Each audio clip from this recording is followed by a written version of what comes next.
পূর্ব মেদিনীপুর সফর সেরে মেদিনীপুর হেলিকপ্টার করে নামলেন মুখ্যমন্ত্রী। গাড়ি ছেড়ে হাফ কিলোমিটার হাঁটলেন মেদিনীপুরের গলিপথে। রাস্তায় স্থানীয়দের পেয়ে খানিক জনসংযোগও সারলেন। তারপর সার্কিট হাউসে বৈঠকে বসলেন নেতা মন্ত্রীদের নিয়ে। সোমবার 4 মার্চ বেলা 2:30 নাগাদ পূর্ব মেদিনীপুর থেকে হেলিকপ্টারে করে পশ্চিম মেদিনীপুরে এসে হাজির হন মুখ্যমন্ত্রী মমতা বন্দ্যোপাধ্যায়। মেদিনীপুর শহরের বিধাননগর এলাকার একটি বড় মাঠে তার হেলিকপ্টার এসে নামে। এই মাঠটিতে আগে কোনোদিন হেলিপ্যাড করা হয়নি। সেখানেই হেলিকপ্টার থেকে নামেন মুখ্যমন্ত্রী। মাঠের পাশে থাকা এক শহীদ মূর্তিতে মালা দিয়ে শ্রদ্ধা জানান। তারপর গাড়িতে আর উঠলেন না, বরং হাঁটলেন হাফ কিলোমিটারেরও বেশি রাস্তা। মাঠ থেকে বেরিয়ে গলিপথ ধরে হাঁটতে থাকেন। হেঁটেই মেদিনীপুর সার্কিট হাউসে পৌঁছন। এদিন হেলিকপ্টার থেকে নেমে অপ্রত্যাশিতভাবেই হাঁটা শুরু করেন মমতা। পথে স্থানীয় মানুষের সঙ্গে জনসংযোগও সারেন। সার্কিট হাউসে এদিন দলীয় বিধায়ক মন্ত্রীদের সঙ্গে বৈঠক শুরু করেন। সেখানেই বৈঠকে হাজির থাকতে উপস্থিত ছিলেন অজিত মাইতি। তার হার্টের অপারেশন হয়েছে সম্প্রতি, তাই তাকে মুখ্যমন্ত্রী বাড়ি চলে যেতে বলেন। তাকে বাড়িতে বিশ্রাম নেওয়ার পরামর্শ দেন নেত্রী। মঙ্গলবার 5 মার্চ বেলা 12টা নাগাদ মেদিনীপুর কলেজ মাঠে প্রশাসনিক সভা করবেন মুখ্যমন্ত্রী, যেখান থেকে বিভিন্ন পরিষেবা বিলি করা হবে, বেশ কিছু প্রকল্পের উদ্বোধন হবে, পাশাপাশি বিভিন্ন প্রকল্পের শিলান্যাসও করবেন তিনি। কিন্তু যে ছবিটা এই মুহূর্তে আপনাদের দেখাচ্ছি স্ক্রিনে, সেটা হচ্ছে মমতা বন্দ্যোপাধ্যায়ের একটা স্বাভাবিক ছবি। এইভাবেই মমতা বন্দ্যোপাধ্যায় মানুষের সঙ্গে মিশে যান, মানুষের সঙ্গে কথা বলেন এবং তাদের পালস বোঝার চেষ্টা করেন। এটা মমতা বন্দ্যোপাধ্যায়ের দীর্ঘদিনের একটা কর্মপদ্ধতি বলা যায়।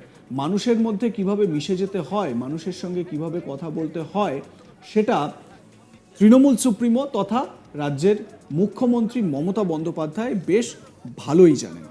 হেলিকপ্টারে না উঠে বা গাড়িতে না উঠে তিনি সোজা হাঁটা লাগালেন।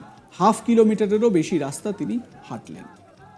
এবারে দেখুন, খুব ইন্টারেস্টিং যে তার হেলিকপ্টার এসে নামলো এবং তারপর সেখানে যে মাঠটায় নামে হেলিকপ্টার, সেখানে হেলিপ্যাড করা হয়নি কোনোদিন। সেখানেই হেলিকপ্টার থেকে নামেন তিনি। মাঠের পাশে এক শহীদ মূর্তি ছিল, সেই শহীদ বেদিতে গিয়ে তিনি মালা দিয়ে শ্রদ্ধা জ্ঞাপন করেন। তারপর গাড়িতে আর উঠলেন না। এই যে দেখুন, হেলিকপ্টার থেকে নামছেন মুখ্যমন্ত্রী মমতা বন্দ্যোপাধ্যায়। এবারে এখান থেকে তার গাড়িতে করে যাওয়ার কথা ছিল, কিন্তু তিনি গাড়িতে উঠলেন না, বরং হাঁটলেন হাফ কিলোমিটারের বেশি রাস্তা। এই যে গাড়ি পেছন পেছন আসছে, মমতা বন্দ্যোপাধ্যায় হাঁটতে শুরু করলেন, মানুষকে হাত নাড়তে থাকলেন আশেপাশের বাড়িতে। এই যে দেখুন, এই হচ্ছে সেই ছবিটি। মমতা বন্দ্যোপাধ্যায় মানুষের ভিড়ে মিশে গেলেন। সেখানে স্থানীয় একটি বাচ্চা, ওই এলাকারই একটি ছোট বাচ্চা, তাকে কোলে তুলে নিলেন মুখ্যমন্ত্রী। দেখুন, ছোট্ট শিশুটিকে কোলে তুলে নিলেন মমতা বন্দ্যোপাধ্যায়।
আপনারা দেখতে থাকুন আজ তাক বাংলা, সাবস্ক্রাইব করে নিন ইউটিউব চ্যানেল।